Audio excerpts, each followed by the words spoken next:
గత 10 సంవత్సరాల నుంచి నేను ఎకో ఫ్రెండ్లీ వినాయకుల్ని అమ్ముతున్నాను. కాలనీ వాళ్ళ ప్రజల్లో చాలా మటుకు అవేర్‌నెస్ వచ్చింది.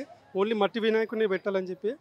కనీసం నేను ప్రతి సంవత్సరం 500-800 ప్రతిమలు అమ్ముతాను. అంతకుముందు కలర్ పెట్టేవాడిని.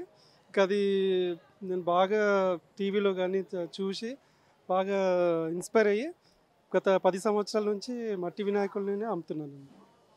కానీ ఇది చాలా అంటే చాలా మంచిది. మన పర్యావరణానికి గానీ, మన ఫ్యూచర్ పిల్లల గురించి గానీ, మట్టి వినాయకులు ప్రతిష్ఠించడం చాలా అంటే చాలా మంచిది. ఎందుకంటే మీరు 15 ఇయర్స్ నుంచి కంటిన్యూగా వినాయకుడిని అవును.